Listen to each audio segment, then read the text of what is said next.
Hello, good afternoon, everyone. Welcome to this afternoon session. Now, we're going to be talking about cybersecurity. I'm not going to introduce all the panelists that we have today because you've seen their bio slides just before this. Instead, I'm going to start this afternoon with my good friend, Ms. Lee Ting, who will tell us a bit about where we stand currently in terms of the typology of data breaches that we are seeing. Ting is, of course, with the PDPC, and she is very well placed to tell us about what are the types of situations we see companies, governments encounter such data breaches. Ting, over to you. Thank you very much, Kenwee. I'm the Assistant Commissioner in the Personal Data Protection Commission, and the title of this session is Tackling Hacker Sophistry, Current Cybersecurity Threats, and the Legal and Regulatory Responses. This is an extremely wide topic, but I'm very glad to have the opportunity to share with you what the Personal Data Protection Commission has done in response, which is really to help organizations build up their cyber defense know-how and ensure compliance with the personal data protection laws. Next slide, please. Data breaches in Singapore regularly come under the media spotlight, as can be seen from the recent data breaches that occurred in Singapore. The Cybersecurity Agency also found out that the number of ransomware attacks from January to October last year was twice that of the whole of 2019. Next slide, please.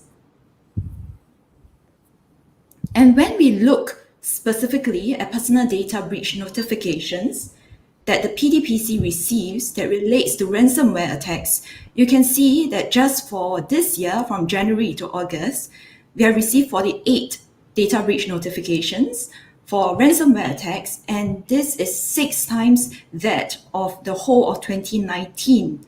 So this upward trend in ransomware attacks is not unique to Singapore. Next slide, please. High-profile ransomware attacks abound across the world, and these are ransomware attacks that attack critical infrastructure, as you can see from the attack on Colonial Pipeline Company, and also ransomware attacks that happened to hospitals around the world. Next slide, please. So this is relevant in Singapore and to the Commission because we administer the Personal Data Protection Act. And the key obligation that we're concerned here is the obligation on organizations to take reasonable security arrangements to protect personal data in their possession and control. Since February 2021, the Personal Data Protection Act has also been amended to impose a new requirement on organizations to notify the Commission in the event of a personal data breach that is of a significant scale or would cause significant harm to individuals. Organizations are also required to notify individuals of these personal data breaches if actions can be taken by the individuals to prevent harm. Next slide, please. We see the mandatory data breach notification as a useful tool because it allows the Commission to work with other agencies, such as the Cybersecurity Agency or the police, so that we can put out press releases or advisories to alert organizations of a common threat or a common threat actor. So a large part of the Commission's work is really to help organizations boost up their cyber defense know-how and also comply with their obligations under the PDPA. We have issued many advisory guidelines and guides on different topics, which are all available on our website. Next slide, please.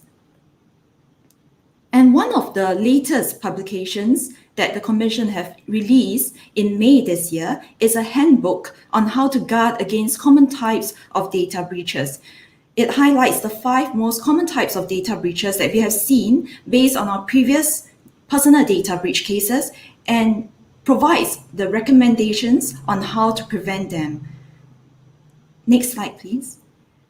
When you look at the handbook, you can see that we have looked at these case examples and we provide concrete recommendations on how to address the common types of data breach. And for malware and phishing, We recommend that organizations educate their employees, conduct regular phishing simulation exercises, install endpoint security solutions, consider restricting internet access, and most importantly, ensure that personal data in your organization's possession is automatically and regularly backed up. It also gives me great pleasure to share with you the hard work of many of my colleagues in the Commission, where we put together this guide to the data protection practices for ICT systems. This guide was just released a week ago, and it's a compilation of all the data protection practices from previous advisory guidelines and guides, and the lessons that we think would be useful to organizations as we examine the past personal data breach cases.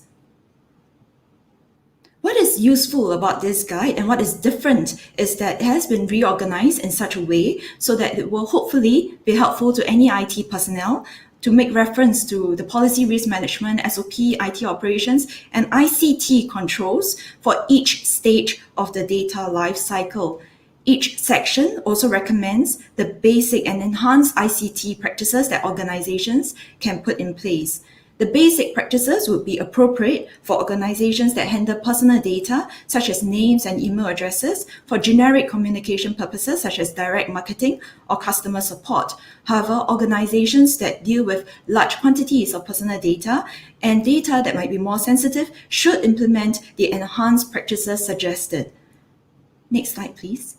And to complement the handbook and the guide, the Commission have also released a checklist to guard against common data breaches to help organizations have an easier way of reviewing their compliance with the standards that we have articulated in the handbook and in the guide. So as you can see, the PDPC has taken a lot of effort to consolidate our previous guides and enforcement experience, and we are being very specific about the concrete standards that we expect, both as a baseline and as enhanced measures. So we really expect organizations and IT professionals to start complying with these standards, as we will be looking to enforce them in our enforcement cases. Next slide. Apart from the recently revised guides on data protection management program and the data protection impact assessment, next slide, please. I also wish to share PDPC's guide on active enforcement for cases of personal data breach.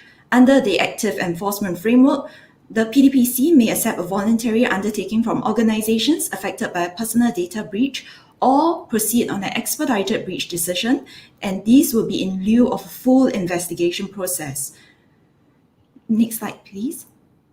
The Commission is very likely to accept an organization's request for a voluntary undertaking if the organization makes its request very soon after the data breach incident, is ready with a remediation plan, and is able to demonstrate that it has accountable practices and policies in place.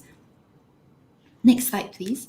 Likewise, the Commission will also accept an organization's request for the expedited breach decision if the Commission's assessment is that the expedited breach decision will achieve the same or better enforcement outcome as a full-fledged investigation. What is important is that if financial penalties are warranted, the organization's voluntary admission of liability here will be a significant mitigating factor, and this will translate into a reduced financial penalty. Next slide. And what is useful is that the Commission have also taken reference from the upward trend of ransomware attacks on organizations and included ransomware incidents as one of the categories where we will accept an organization's request to proceed on the expedited breach decision. This is particularly if the personal data has not been exfiltrated or the incident did not involve a high data loss of the impacted data. And in our handbook, where we listed malware as one of the 5 most common types of data breaches, we also recommended regular backups as a defense, and this is also stated in the checklist. Next slide, please. So the increase in cyber attacks have also led to a growing interest in cyber insurance, and PDPC have secured a partnership with leading cyber insurers who will offer a faster application process for cyber insurance and discounts on the premiums payable for data protection Trustmark certified companies. So let me share more about the Data Protection Trust Mark. The Data Protection Trust Mark was launched in 2019. This is really to strengthen Singapore's reputation as a trusted data hub, and is also developed based on our Personal Data Protection Act and incorporates international benchmarks such as the EU GDPR. This is a voluntary enterprise-wide certification that recognizes organizations with accountable and responsible data protection practices. Next slide. We are proud to share that the Commission have certified 63 companies since, and while there are big names such as AIG, DBS, there are also a lot of other SMEs and non-profit organizations who have obtained this certificate. I hope that the information that I have provided to you today has been useful for everyone, and I thank you for your time and attention. Thank you very much, Keating. Okay, I'm going to turn next to another of my very good friends, somebody I've known for 30 years. Kanan is a very experienced cyber prosecutor. He's with the Attorney General's Chambers. And I'm going to ask him to to share with us to the extent that he can, what are some of the cyber security, cyber crime prosecutions and investigations that are currently perhaps trending is the word in Singapore. Kanan, over to you. Good afternoon, Ken, and a very good afternoon to all our participants. Before I begin, thank you. It's a privilege to be speaking at this year's Tech Law Fest. I'm mindful of the business-oriented audience that we have today, so I'm going to use my time to share some details about the threat landscape that we have seen locally and internationally, and some useful facts and figures to bring everyone up to speed.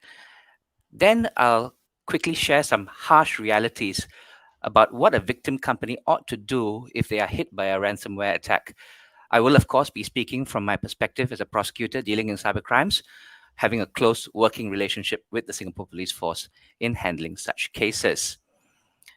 Now, safe to say that a corporate can no longer treat a potential ransomware attack as a mere hypothetical and it won't happen to me approach is really wishful thinking. The threat is real, it is palpable, and there is a digital pandemic of ransomware attacks going on every day. Some facts and figures are shown on the screen. Locally, the Cybersecurity Agency saw a 154% year-on-year rise in the number of ransomware attacks in 2020. The police have similarly seen an increase in such incidents. Even then, my sense and the sense of other experts is that there is a significant underreporting going on and that the true scale of the problem isn't in full view. Affected sectors include manufacturing, retail, healthcare. While there were a number of SMEs affected, what we are seeing is ransomware groups now, locally at least, gunning for bigger fish. In 2021, in the first 6 months, we are seeing professional service providers being attacked, including payment service providers, still healthcare, and yes, even lawyers. Increasingly, what we are seeing is that ransomware groups are beginning to research the victim's environment as well as their financial ability to pay. So the attacks are pre-planned and deliberate. So regardless of your company's size or the industry you're in, you're not immune to a ransomware attack. Attacks are moving from being indiscriminate and opportunistic to being more targeted, big game hunting, as it were. COVID-19 has also influenced the actions of ransomware groups. During the pandemic and due to the restrictions imposed, more and more businesses switched their activities online with their employees working from their homes, either using corporate issued devices or personal devices. As you would imagine, the personal computers of employees would not have the same level of security, leaving them even more vulnerable against ransomware attacks. It's also clear from what we're seeing on the ground that healthcare entities and related entities are particularly being targeted with ransomware during this period. Finally, the previous modus was for ransomware to encrypt your data lock up your devices, basically. They would provide a key to decrypt the locked data after the ransom is paid. Now, however, for the last few years, before they lock up your systems, they exfiltrate your data and then extort money from you by threatening to divulge the data if you don't pay up. Previously, some companies adopted only a backup based strategy. We'll just restore our data, no big deal. Now, that strategy has to be revisited as companies risk potential ruin if their data is revealed online for all to see. Could I have the next slide, please?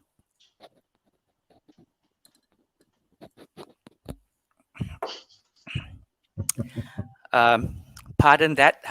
My wife and two young children at home are completely crazy about Among Us. So when they heard me talking about reporting, they immediately thought that it was reporting the death of one of the imposters. What to do when the bit hits the fan? We have a number of other experts on the panel who will be better able to address business continuity and disaster recovery issues, which of course prioritize remediation of company systems after a cyber attack. Instead, I'll limit my comments to two issues. First, never pay the ransom. This is the firm advice when you're attacked. However, the opposite still happens. Over half of ransomware victims end up paying the ransom. My view is that it's simply not paying the ransom, and here's why. The numbers speak for themselves. Nearly 40% of the victims who pay ransom never get their data back. And more than 70% of those who pay are targeted again later for further ransomware attacks.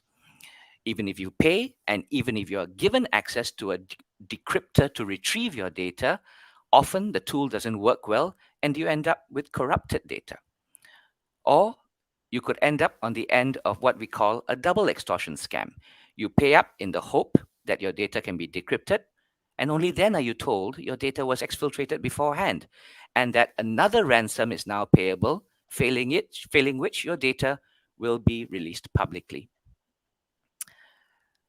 Second, my message is that you must report the attack to the relevant authorities. Increasingly, there is no choice. Many companies are under a legal obligation to report a cyber attack and any data breach that follows it. Some obligations are subsectoral and some are more general in nature. Just a few quick examples. Financial institutions must notify MAS within 1 hour of discovering an IT security incident, including a ransomware attack. Under the Cybersecurity Act, owners of critical information infrastructure must report such a cybersecurity incident within 2 hours. Failure to report is a criminal offense. And as we've heard from Teeting, the Personal Data Protection Act also contains requirements for a serious data breach, which is likely to result in significant harm and which is of a significant scale. I believe it's which affects more than 500 individuals, to be reported within 3 days. Now, regulatory obligations aside, though, I must encourage all of you to report such attacks to the police. Are there challenges on the part of the police to try and solve ransomware attacks? Yes, but this should not deter you from reporting. Our laws, first of all, are more than adequate. Infection of IT systems with ransomware is a criminal offense under Section 5 of the Computer Misuse Act, as it causes an unauthorized modifications of the contents of the infected computer. The offense is extraterritorial in nature. What that means is where a person commits the offense from a location outside Singapore, he or she may be prosecuted as if he committed the offense in Singapore. So even if foreign actors are responsible, our laws are equipped to handle it. But in reality, complex international procedures are involved in extraditing offenders who are overseas to face justice in Singapore. There are, however, success stories. In 2013, the Singapore Police Force worked very closely with the Royal Malaysian Police to secure the arrest and return to Singapore of a hacker who called himself the Messiah, who had committed a string of high-profile cyber attacks in Singapore. Now, there are further reasons for reporting to the authorities. Reporting such an attack can also give victims access to tools that can decrypt their data without paying the ransom. Specifically, the police would be in the know about loopholes in the design of certain strains of ransomware and be able to advise victims on the availability of tools that may help them. Researchers also can benefit from reporting as it gives them an opportunity to study the strain of ransomware involved to see if it can be defeated, to discover a kill switch. That's what it's called. And that's precisely what happened with the WannaCry ransomware that swept around the world in 2017. It was a researcher who very quickly found the kill switch and reduced or mitigated the amount of harm that was caused by that strain of ransomware. Now, particularly as attacks are more targeted now. We don't see it publicly. There's all the more a moral obligation, in my view, to report the attack so that the community at large can be alerted. Your actions may save your parent company, your subsidiary, your strategic partner. Never mind about your competitor. It's all right if they go down. Finally, reporting an attack to the police allows them to take steps to trace and, if possible, recover any ransom that has been paid. Now, Titing briefly mentioned Colonial Pipeline. Now, that's pretty much been the most significant ransomware attack in 2021 thus far. Colonial operates a large US oil pipeline system. It suffered a ransomware attack that impacted the equipment, the computerized equipment that managed the pipeline. They ended up paying about $5 million in ransom. Just a month later, the US FBI was able to recover about half of that using uh, online investigation techniques, including money flow analysis. They traced the Bitcoin transfers through several hops and discovered a sizable chunk of the Bitcoin sitting in a Bitcoin exchange in the United States. And they were then able to use their powers of seizure to recover that remaining amount. And I can tell you that the Singapore police has had its own successes in recovering Bitcoin payments that had been paid by victims as a result of scams. So the choice is stark: suffer in silence or report. And there's at least an opportunity for the money to be recovered. That's all I have to say right now. I'm trying to save as much time as possible to field your questions during the Q&A. Thank you very much. Thank you very much, Kanan. Kanan has left me with a wonderful segue to move over to Mike to ask how, from the perspective of a large international cloud operator, how the ransomware threat can be addressed properly when people are using cloud storage services, and also if there's some added advantage that storing your data in the cloud can give to you in terms of your ability to recover or to be protected from ransomware. Mike, over to you. Thank you, Ken, for your introductions, and thank you for inviting me to share what cloud can help company to overcome ransomware. So without further ado, these are some of the key points I'll share in today's sessions. So first and foremost, how does actually ransomware works? Basically, the criminal will just send a very interesting phishing message to all your employees, it doesn't matter who.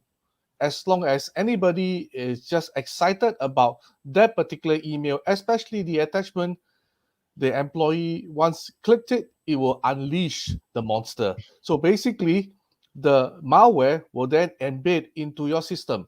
Sometimes it's worse that it could have been a RAT, remote access Trojan, whereby the perpetrator could actually go into the system and look for your administrator.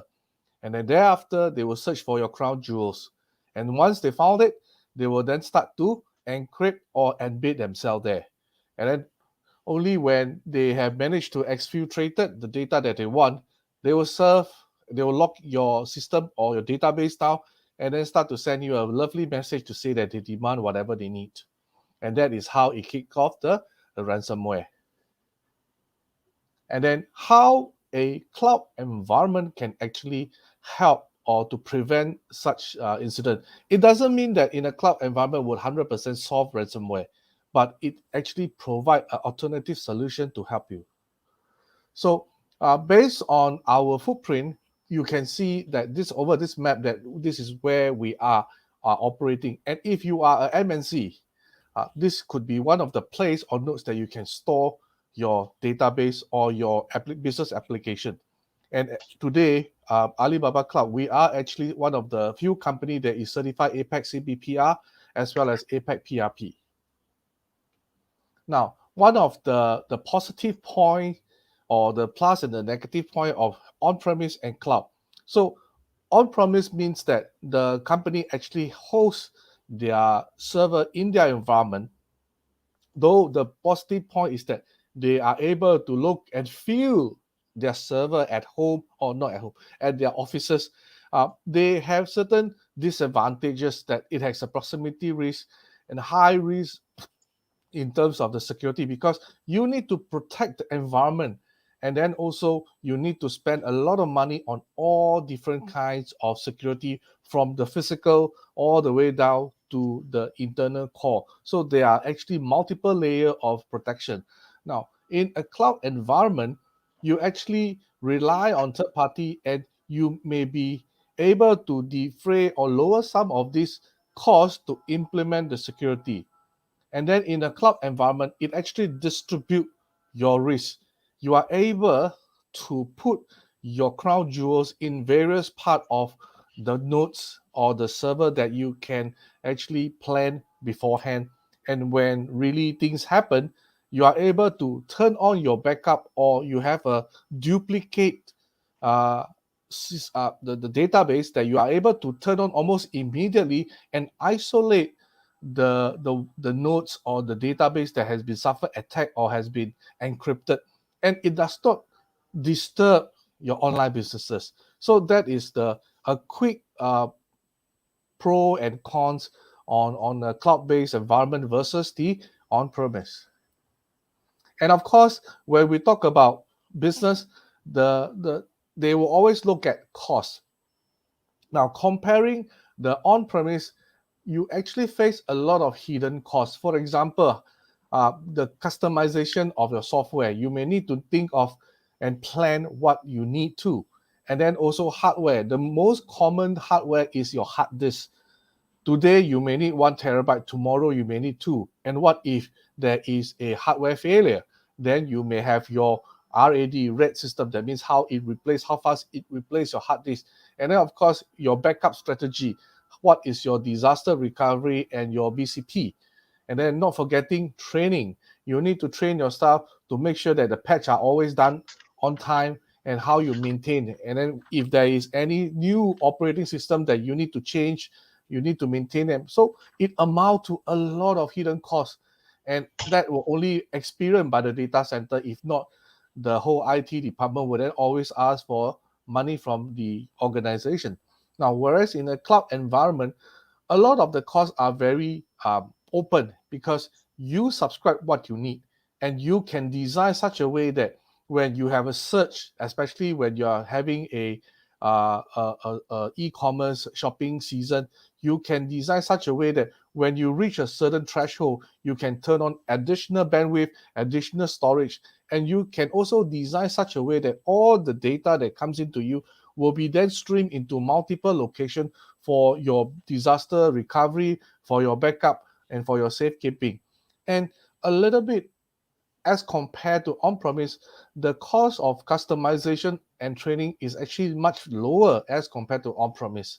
And what are other features that you usually can compare is that in a cloud system, you usually do a monthly model as compared to an on-premise. Usually you have to invest in large hardware, large bandwidth, large offices, and make sure that they are safe for human to work in, because you need to cater for fire emergency exit, and then also whether you're going to use certain kind of chemical for fire suppression, and so on and so forth.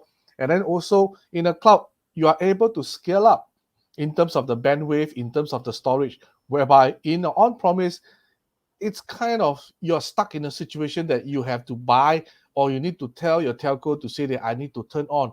And the problem is that it does not sell you in terms of today, yeah, it will be a 10 megabit. Tomorrow, I want to up to 100 megabit, and then the next day you're going to down it to 10. they will then sell you that, oh, I can sell you X amount for X period of time. So that is where your cost will actually scale up, and a lot of time there's a lot of wastage in the on-premise. But of course, today's discussion, we really focus on how we can make sure that your disaster recovery is there. All right. And the next slide. And in our environment, I would like to highlight that because as a cloud service provider, we actually invest a lot of tools that will help our partners, our businesses, our clients. So our customer can actually subscribe to some of the tools. For example, the third item, Security Center. Now, it is the place, or it is a tool that actually can discover or detect any form of known ransomware pattern. And that is where it will alert your cloud administrator to solve your problem. So this is one of the great tools that I would recommend. And also, there are other security products such as the identity security, business, data security, service security. And also, I mean, for the legal or for the police, they would definitely love the last portion called the investigation and the response kind of services. For example, automated attack traceability. That is where we are able to trace who is your attacking IP addresses, and this services is able to send out all this information. We also have log analysis and audit to help you to provide all the analysis and the audit capability. And last but not the least, we have the asset fingerprint, whereby it actually collates all the various information that is required for a post-investigation or post-incident review. All right. And last but not the least, before I end my sharing, I like to caution to everybody that going to cloud is not the ultimate silver bullet, because it is still a shared responsibility no matter which cloud service provider you go to. Because as a user yourself, you still need to take care of your user business security. You need to take care of your user application security, as well as your user data, as well as the user interface infrastructure. Whereas the cloud service provider will take care of the product, the visualization, the hardware, and the physical security. Now, one simple example is that as a cloud service provider, we can never access to your content because you are able to encrypt it and you can set a password. But if your password is so simple and you have the habit of sharing an account, it defeats the purpose of protecting your crown jewels. So that's why I like to emphasize that there is this shared security responsibility, even if you go to the cloud environment. And that is where I end my sharing. Thank you. Over to you, Ken. Thank you. Thank you very much, Mike. Now, this allows me to move on next to ask Ashley, what are some of the regulatory challenges that organizations would have, especially if they work in a multi-jurisdiction manner, say a MNC, or even a law firm that has offices in different territories? What are some of the special challenges that having to satisfy regulators in multiple jurisdictions might bring to the table? We heard from Titing about Singapore. We heard from Kanan about some of the extraterritorial provisions in Singapore's criminal law. But Ashley, perhaps you could share with us what your perspective is on the special challenges in multiple jurisdictions.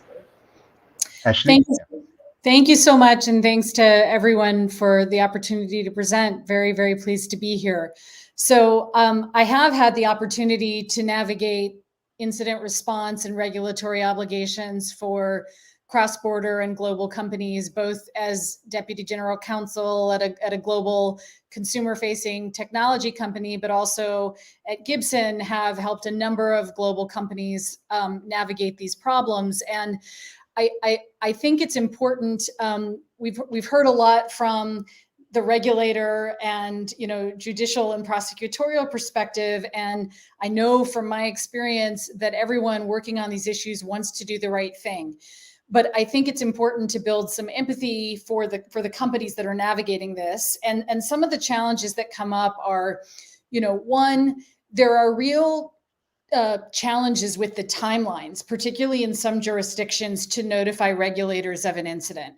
So, in most cases, and with the PDPC, you typically have 30 days or enough time to get your your arms around the facts. But in the initial early stages of an emerging incident, it is an incredibly intense experience. And you want all of the brain trust of the company focused on remediating and identifying the attack vector and making sure that you're cutting off the opportunities for attack. And that takes time. The facts shift a lot in those early days. I think reporting out to law enforcement, I 100% agree, is something you should do right away. And that's a very important early partnership.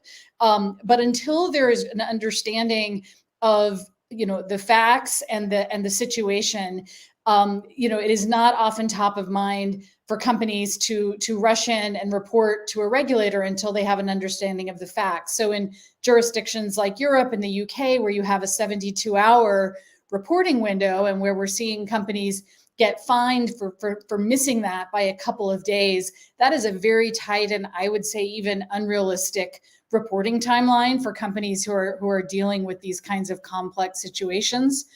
And that is compounded by the fact that I have never worked on one of these matters where the impact to customers and users was not global, where the company did not need to consider its reporting obligations under, dozens and dozens of different country and jurisdictional frameworks. And that is extremely challenging. We don't have a lot of consistency or coordination yet.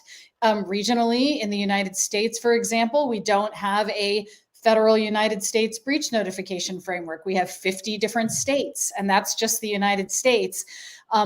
Very, very often had to navigate these questions around the world, and individual local authorities would be very offended that they weren't contacted. And I would just urge some empathy, because it is very hard, in many cases unworkable, even for very sophisticated global organizations, to navigate what their obligations are, particularly when there's not consistency across regions or consistency across the globe. So the more coordination within regions and centralization of that obligation, the more you're liberating resources to focus on the real problem, which is making customers whole and ensuring that the attack is secured. And then, lastly, from that perspective, I think for those who are judging and evaluating a company's response, I think the key inquiry really should be, was there good intent, and was the focus on protecting customers? And I, fortunately have found that is almost always the inherent motivation of the companies navigating this. But many laws require notification to customers in a very short timeline. That can be very dangerous before the facts are understood. It can actually alarm people. It can alert attackers to facts about the investigation that they can exploit until the issues are resolved, for example. And then there's a real question, as we're hearing about these evolving threat scenarios that are not well understood, about what form of notification to customers and users and consumers is going to be the most actionable and helpful to them. As one example, in the United States, many individual states have laws that require, if certain data elements are exposed, that the data notification the breach notification needs to identify all the different credit reporting agencies that they can obtain credit reports from. And, there are other, it's common for companies to offer credit monitoring. But the reality is that is an increasingly ineffective solution in a world where credentials are widely available for most users. My former company used to circulate quarterly reports identifying all of the instances of my credentials that they had been able to locate on dark web sources. And I quickly concluded that almost everything I've ever used on any website is out there and in circulation. And that is part of the problem. But it's a lot to ask companies to sort of offer credit monitoring that is, it may make people feel good, but it's not actually really getting at the heart of the problem. So I think where there can be real innovation by policymakers and regulators is is really nuancing and evolving the kinds of response that's expected in different scenarios to really target the problem. And then I'll just offer very, very quickly from the company perspective, having been at one, in my view, there are recurring themes when you see companies run into trouble in this area. One is, by the way, I do think you should notify. You should notify your regulators. Don't resolve close calls in favor of non-disclosure. I have found you're always better off when you have the facts in a row. Linking arms with local authorities and bringing them into that, and that's always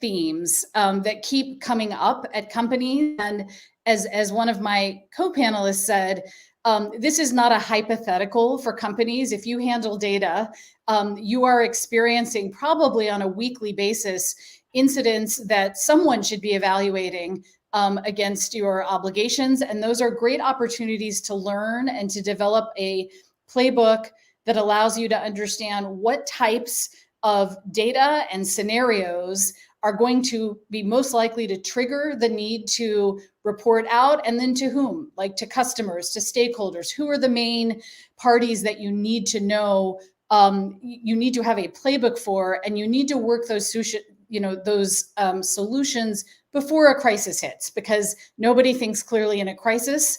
And it's important to make sure that you've invested in understanding who owns what when these circumstances arise, and to prepare and red team for the common scenarios.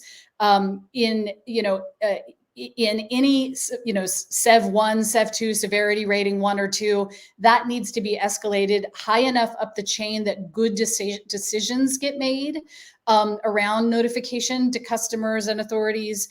And then, a word of caution is I repeatedly see silos and a lack of coordination, often between security organizations on the one hand, privacy and legal organizations on the other. So really making sure you're organizationally designing cross-functional bridges that create accountability to coordinate, and making sure and pressure testing those systems, because those are the gaps that can lead to a worsening situation. Thank you very much, Ashley. It gives me great pleasure to ask our final panelist to speak to us. Mark is a very special panelist for us today, because he is where he is right now. It is about 7:30 in the morning, and we've had to get him up and ready for this session at what I would have considered to be a fairly unearthly time.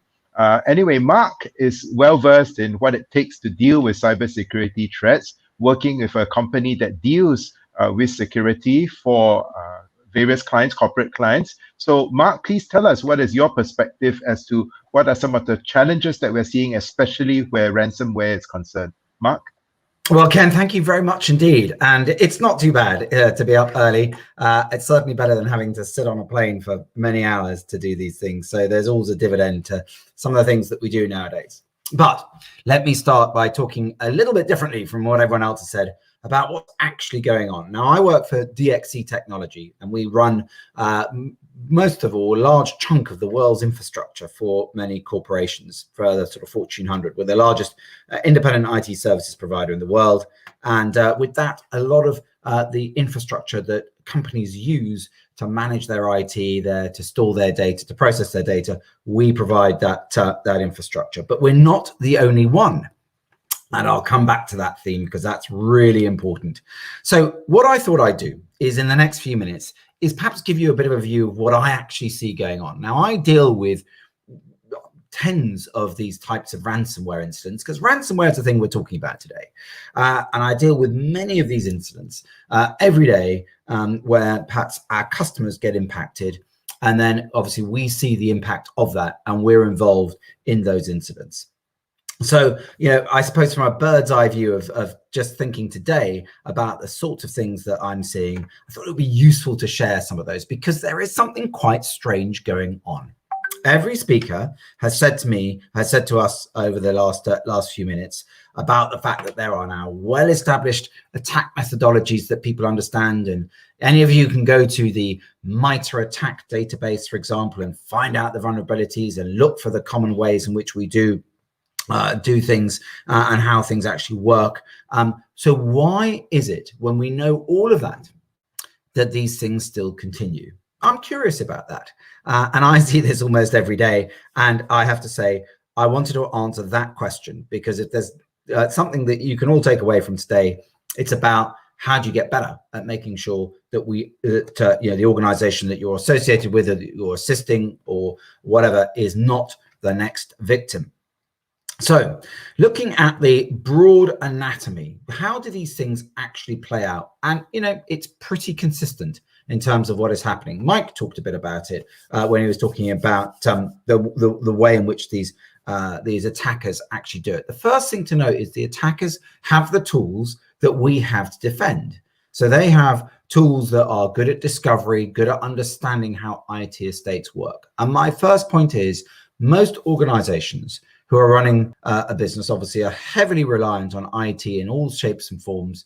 That infrastructure is immensely complex, and it's a mishmash of lots of different things.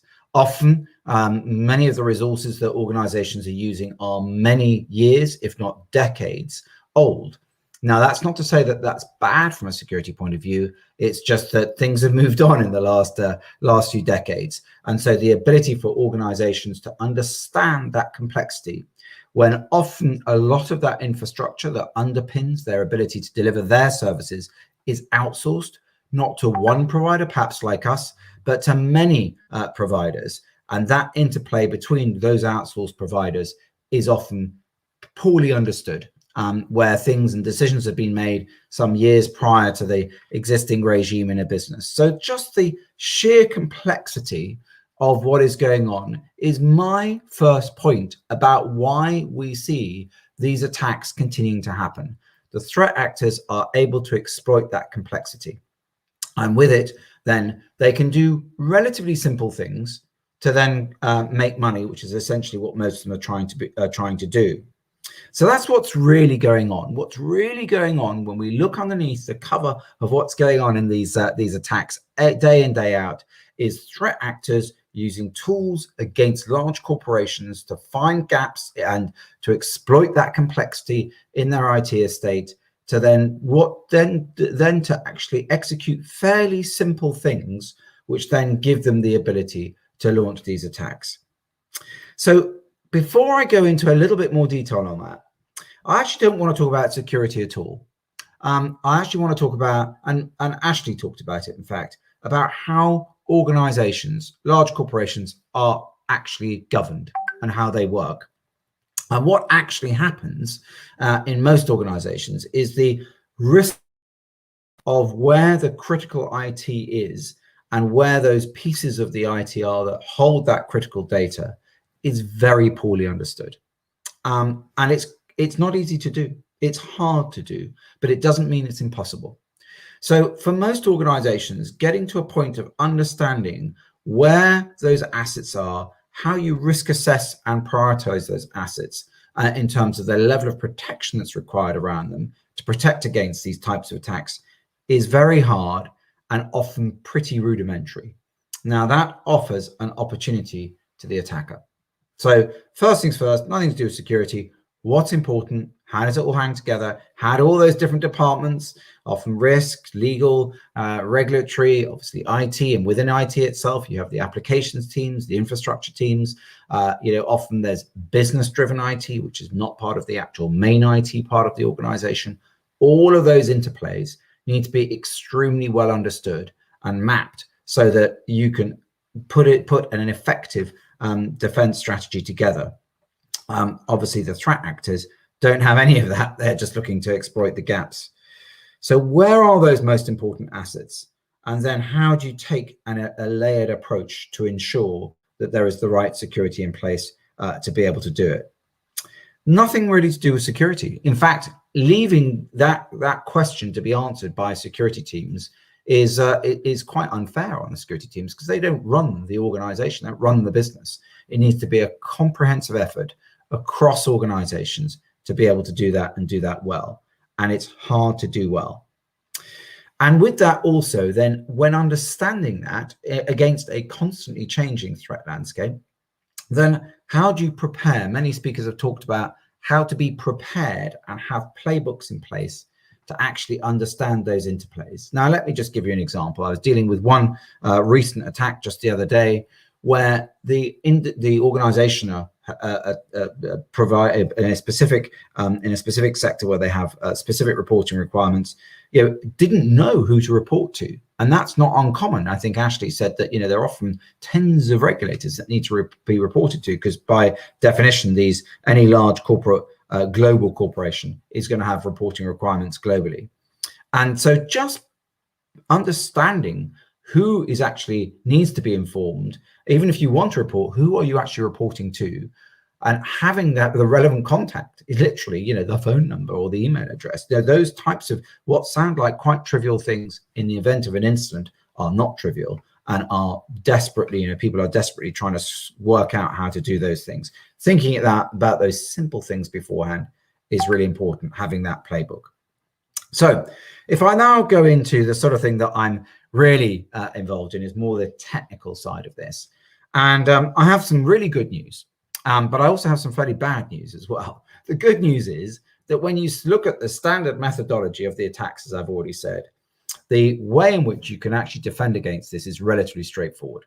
So the first thing that an attacker will do, they'll do some reconnaissance, and they'll usually use some sort of vulnerabilities tool where they're looking for vulnerabilities in the perimeter of an estate. And most organizations still operate in that way. And the good news is you can do the same thing as in a corporation, as a defender. You can find your own vulnerabilities. The bad news is that that's not done generally particularly well, because the threat actors usually are able to find vulnerabilities, be it through, as one of the previous speakers said, through phishing email, or often it's a compromised virtual private network type of device or something else, whereby the attacker can then gain a foothold in an organization and harvest credentials. And once they've done that, then they can start moving within an organization. So there's good news, which is that it's a relatively straightforward thing to do. Bad news is clearly most organizations don't do that very well. So having an effective vulnerability management process in place is pretty key. And then doing all the other things that go with it. And I'll go through a little quick list, so please do make a note of these. So obviously patching where there are vulnerabilities is pretty key. Making sure that that there is network segregation, so that different parts of the network are segregated from each other, and a very tight control of remote access into estates as well.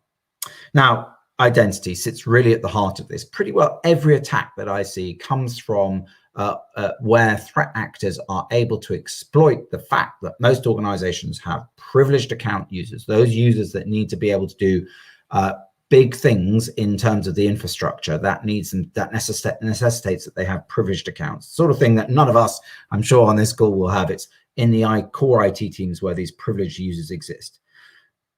Managing those privileged users and making sure that when a privileged access has been granted, it is then revoked, so that there aren't dormant privileged accounts around, is very, very fundamental. Almost every attack I see, a threat actor having gained entry will then exploit the fact that they find privileged accounts, and when there then isn't the right protection and process in place around those privileged accounts, they then exploit that. Simple tools like multi-factor authentication and privileged access management exist very comprehensively to deal with that.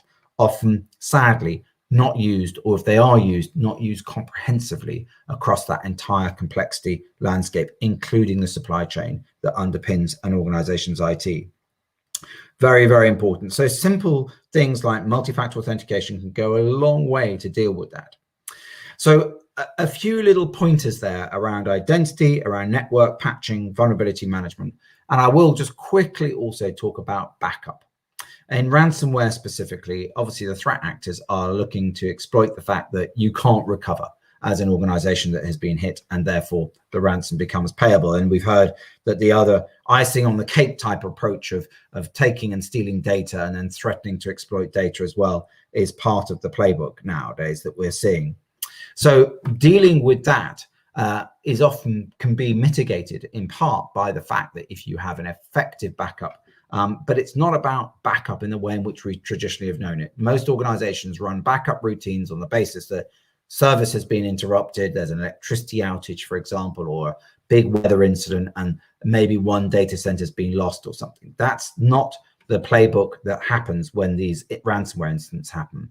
So being able to recover from that type of event into what is often an environment that has been completely lost, both from a actual configuration point of view, as well as the data not being available, is very different from running standard backup routines. So again, if I would do a little checklist on this session today, is please go and ask whoever's responsible in the organizations that you work with, what and how is it that we retain our backup, and how would we recover from a specific ransomware event, not just a common backup type process. It is different and it needs to be thought through, and those backups need to be separated so that the threat actors can't get to them.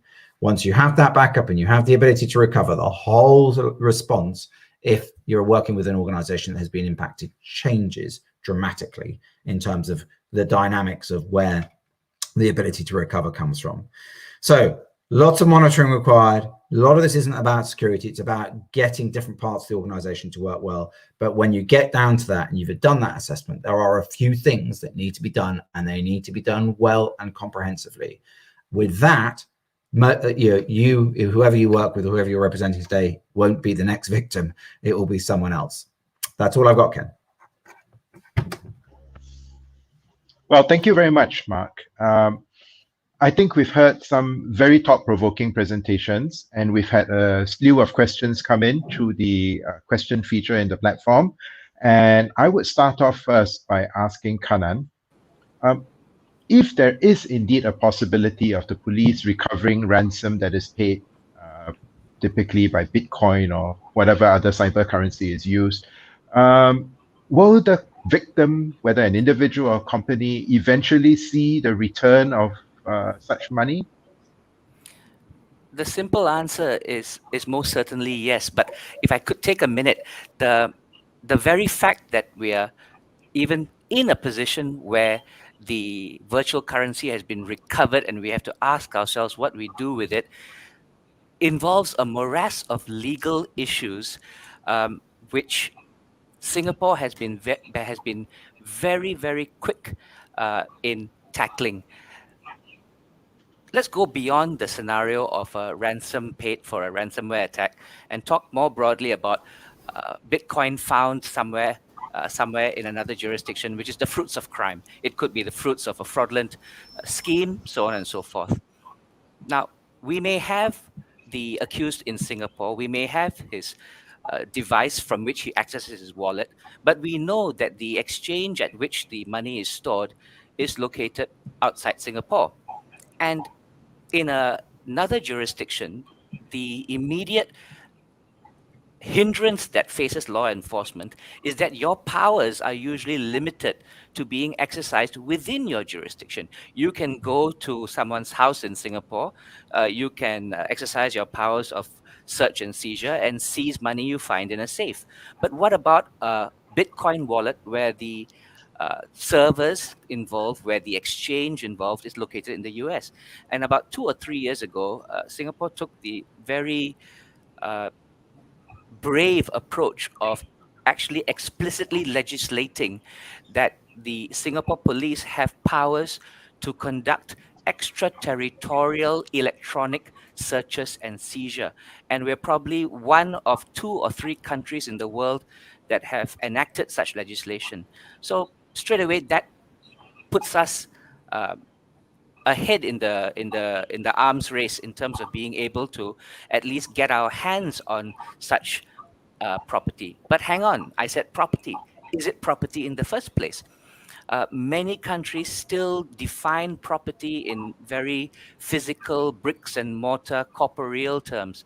And luckily for me and my colleagues as prosecutors, and luckily for the police, the Criminal Procedure Code in Singapore defines property more expansively and includes incorporeal things. And as far as the Penal Code is concerned, the definition of property was amended again just 2 or 3 years ago to now expressly refer to the notion of virtual currencies. So, in that sense, yes, our police would be able to exercise search and seizure of Bitcoin found beyond the shores, and B, it would be property as within the definition in the law that allows them to exercise such powers.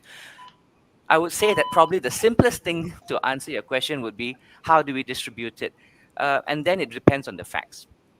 If we can trace the precise amount to a particular crime, then the specific amount would get returned to the victim or the company.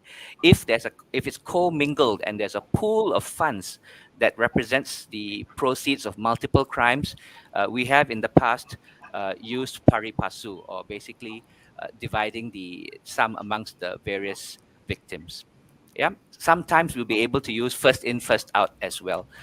So the distribution depends on the facts, but the fact that we're even able to get our hands on it, all down to our legal system being equipped to do that. That's all, Ken. Thank you. Thank you very much, Kanan. So would it also be fair to say that if somebody is a victim and if recovery is possible, you should not expect to get your money back anytime soon? You might eventually get it, but you might have to wait for it.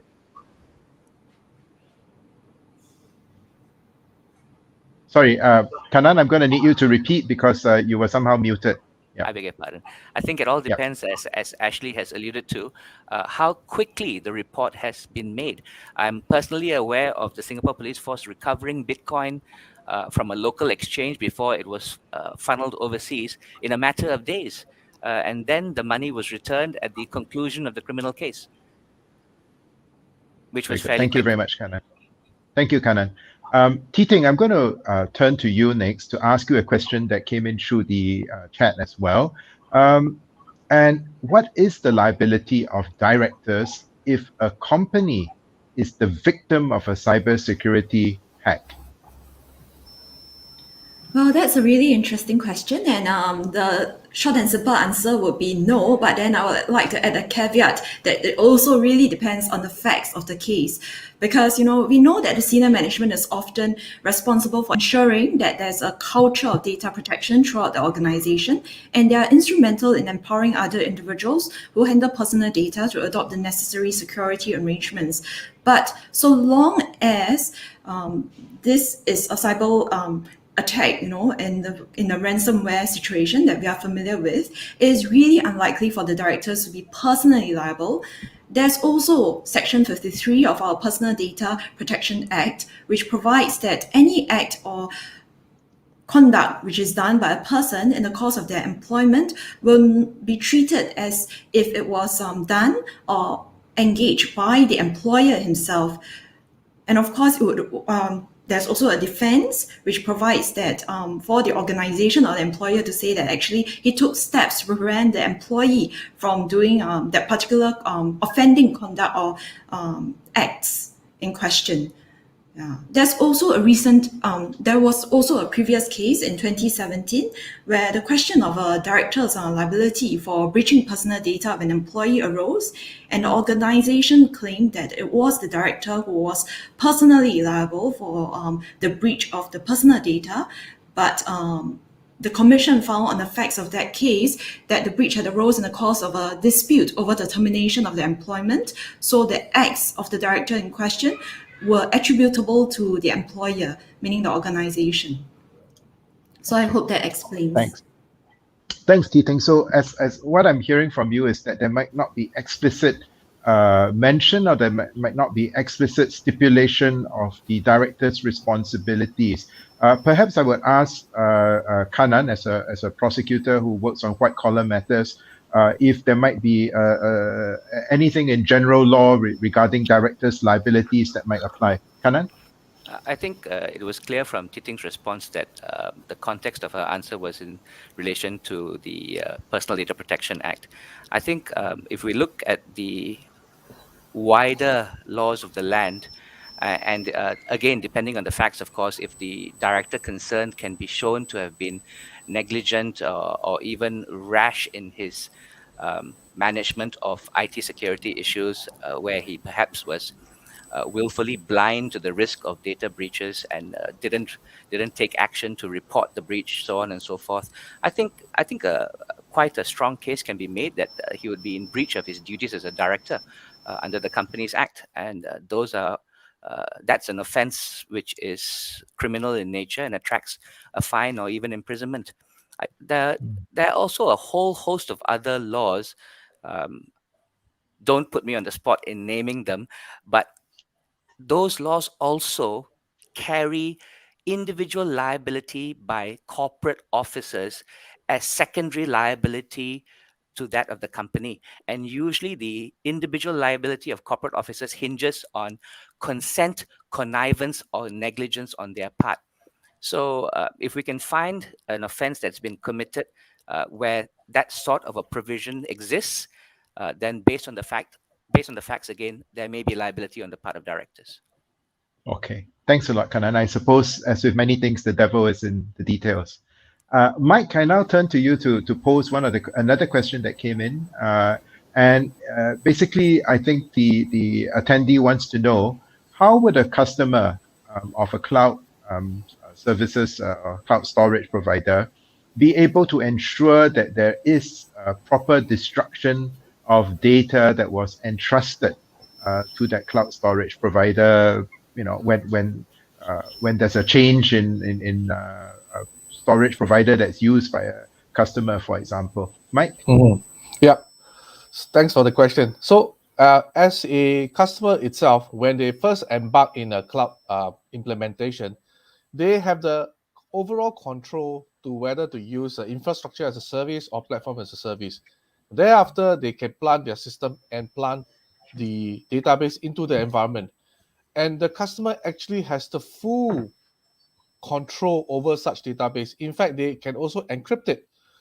So at the point of time when they decide to retreat from using maybe cloud service provider A, they could delete and destroy it at their own expense.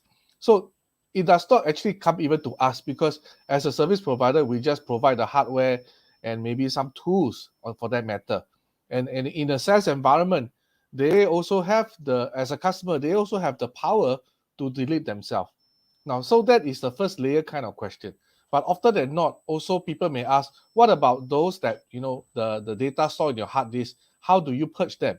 So for us, we will destroy the hard disk before even leave the data center. So to prevent any form of data leakages or whether it was not treated properly. So in that sense, we also use the NIST standard to treat our processes to ensure that it is aligned to international standard, that we will not lose any of our customer data, if any. Okay, thanks a lot, Mike. Thank you. Thanks. Ashley, perhaps given the different roles that you've played, this question is something you can help us answer. From the perspective of smaller entities, smaller law firms, smaller companies, businesses, do you think that the cost of security might perhaps be an impediment to digitalization entirely, so that people might be so concerned about all these fears about ransomware that they say, all right, I'm going to store everything in my paper files and I'm going to be happy with that because it's just so risky to put things in the cloud or to put things electronically? Yeah, I think you have to tailor, I think, as Mark was suggesting, your security program needs to be tailored to the risks that are appropriate for your environment. But I think even small enterprises, can face existential risk if they aren't thoughtful about protecting the assets and making the right investments in sort of data that's necessary to the operations of the business, or customer data that is critical to the ongoing customer relationships and trust. So I do think you can tailor your compliance program. I don't think a small company needs to invest the same level of agony that many large global corporations do in understanding every line of, the 160-page GDPR. I mean, I don't think it's all, you're not an enforcement risk in that context. But in terms of protecting the assets of the company, I think every company has to think about this and has to have a risk-based approach that is customized to the needs and the vulnerabilities of their business environment. So it's a critical investment. Well, thank you, Ashley. Mark, I'm now going to turn to you and ask you perhaps to squarely deal with the don't pay dilemma that we've talked about at various junctures this afternoon. Kanan says, don't pay, right? The CEO of Colonial has written extensively to explain why he had no choice but to pay. What do you think? Is there ever any justification for paying? And does it change if it's an individual whose data has been compromised? Better that I have some chance of getting back my cat videos than no chance? And what a huge question. I can't believe you've landed that one on me. I mean, look, the bottom line is many speakers have already said it already. And I want to concentrate on every scenario is different. But, and here's the thing, the regulators are quite clearly saying now, and rightly so, that, by paying ransom, you're fueling essentially the whole ecosystem of criminality that exists here. And, not just regulators, but law enforcement in many jurisdictions. And we're going to see that proliferate, are now outlawing essentially and putting sanction in place. We haven't seen any, as far as I'm aware, any actual enforcement action yet. But, we've certainly heard it mooted. And the wheels of the legislative process are grinding in many jurisdictions to now put in place actual laws to outlaw paying ransoms, to try and just throttle the whole process of this cycle that we're currently experiencing. But that's not answering the question, and I understand that. But look, the backdrop here is, I think increasingly we'll see the fact that will just become at some point, illegal. But notwithstanding that, I think the question comes back to what I'm actually seeing. And here's the thing that I'm, again, quite curious about. In many incidents that I'm dealing with, and I'll give you an example. Large global corporation got done that I saw the other day. And when looking at what actually happened, there was a dysfunctional approach to their playbook of response. And what I found was that there was one part of the response effort that was firmly put into often what is quite a sort of secretive way of approaching this in terms of dealing with threat actors and then getting into some form of negotiation, where the reality in the actual IT space of this organization was that they were pretty well equipped to restore. So there is obviously a balance to be struck, and this is what the question drives to the heart of, is how quickly is an organization able to restore operations?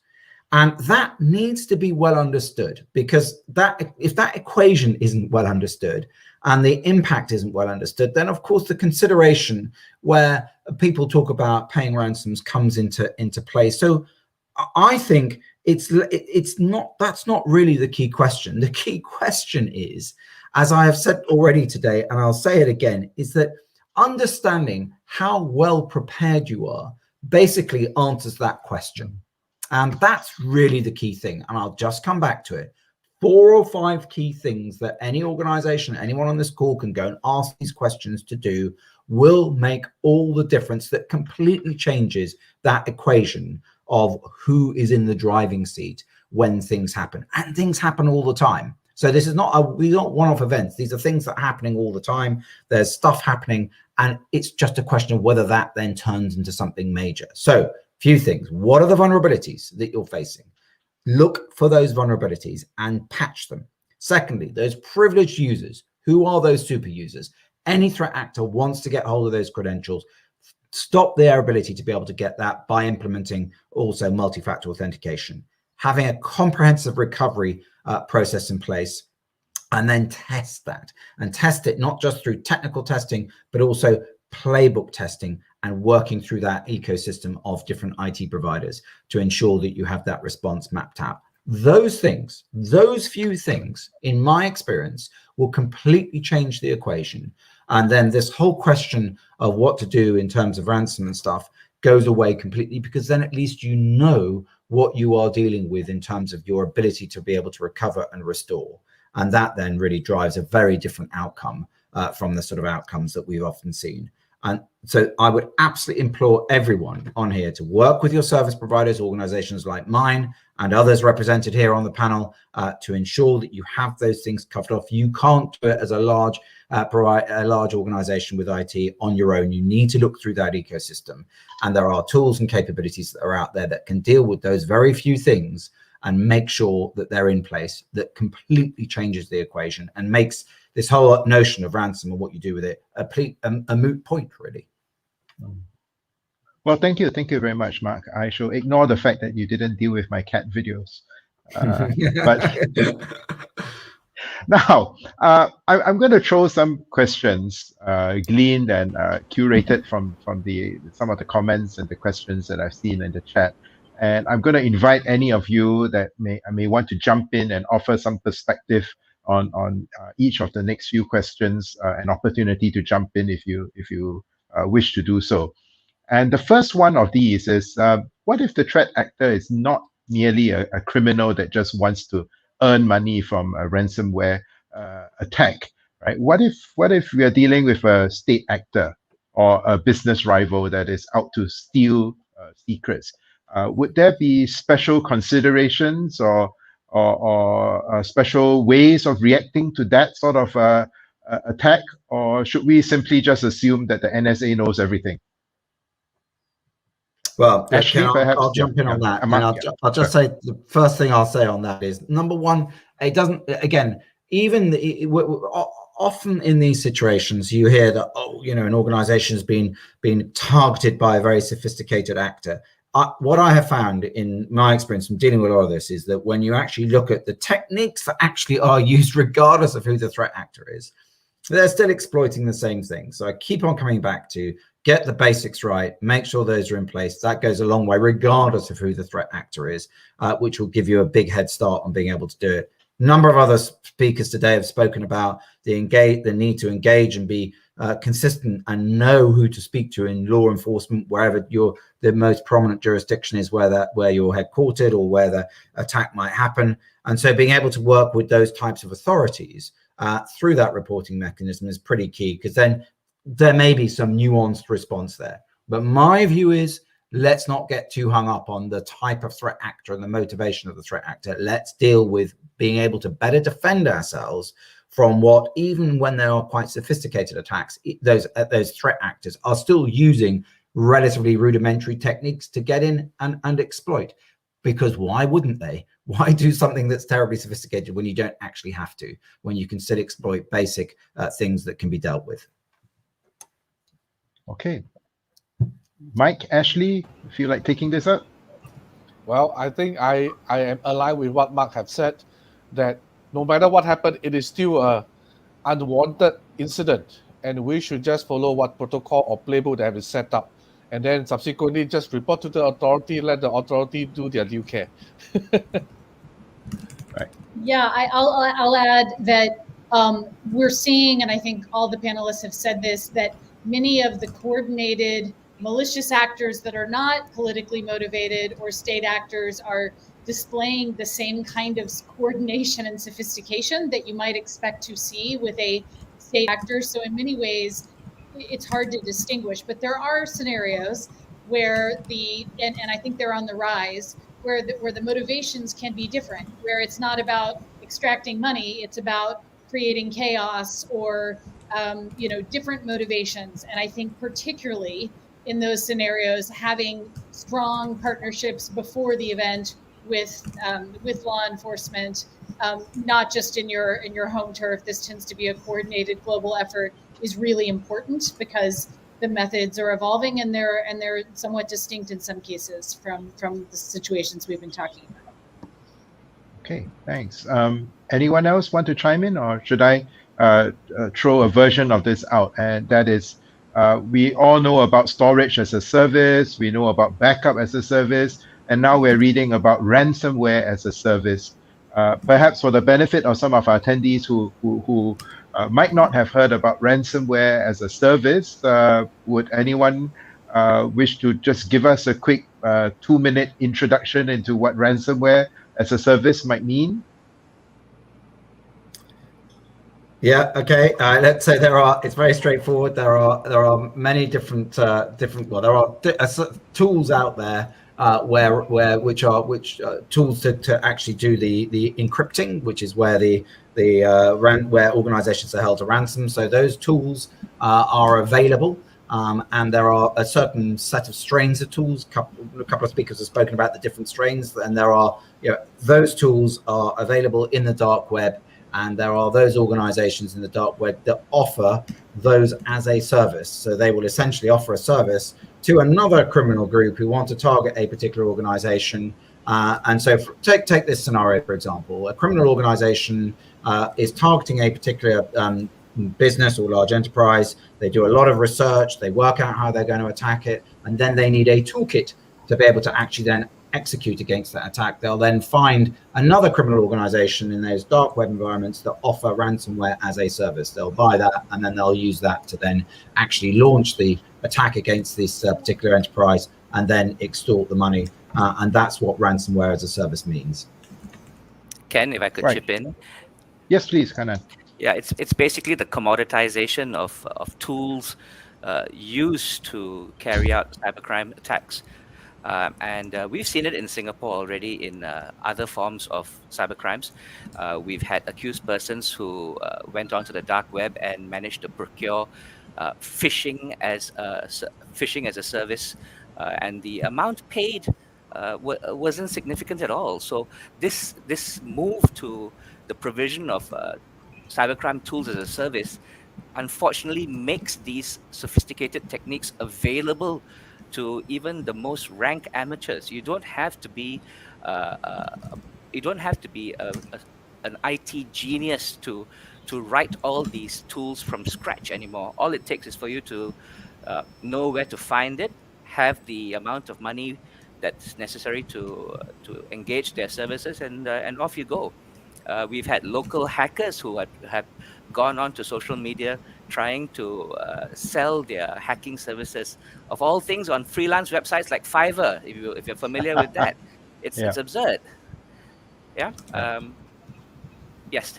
Well, whatever pays the bills, I suppose, especially in these times when people might be displaced from their jobs because of the pandemic, and I suppose that might bring out some of these criminal elements to try and make a quick buck, especially if they think they can anonymize themselves and anonymize their transactions appropriately. I think that unfortunately is the state of the world we are in.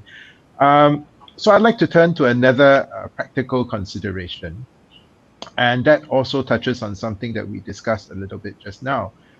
If there is a data breach, some companies have decided that they will offer, in Singapore as well, a period of credit monitoring. And I was recently offered this service as well, because the service provider that I use lost some of my data.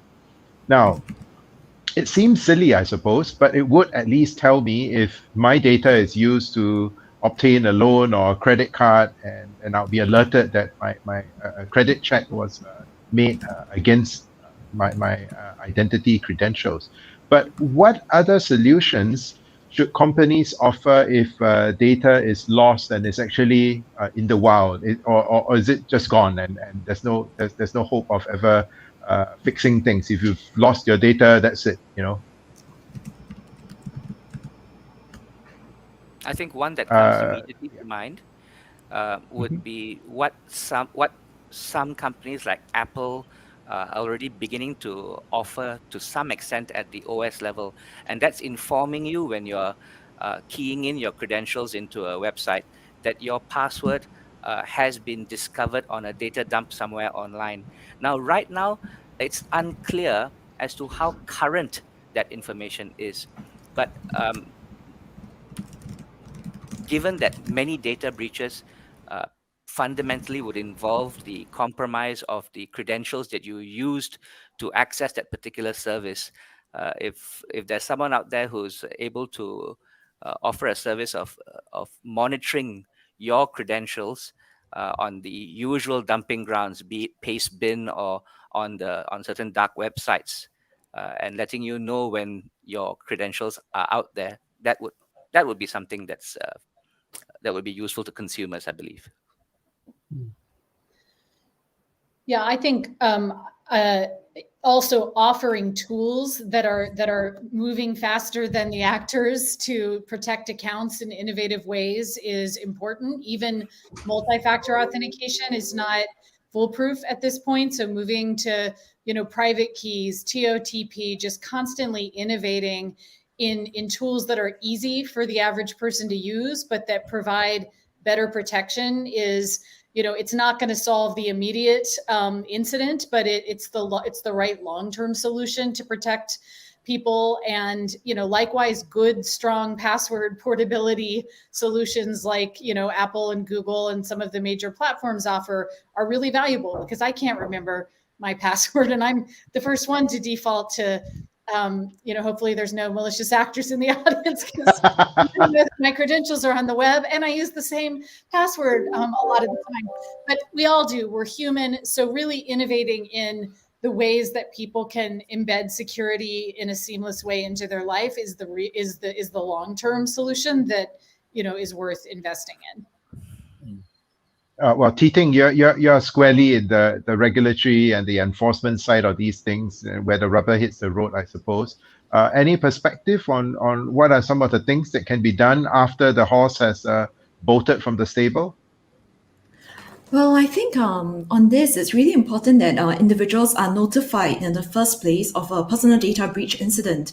I mean, then individuals can then have the ability to know that there's a risk of their personal data being used.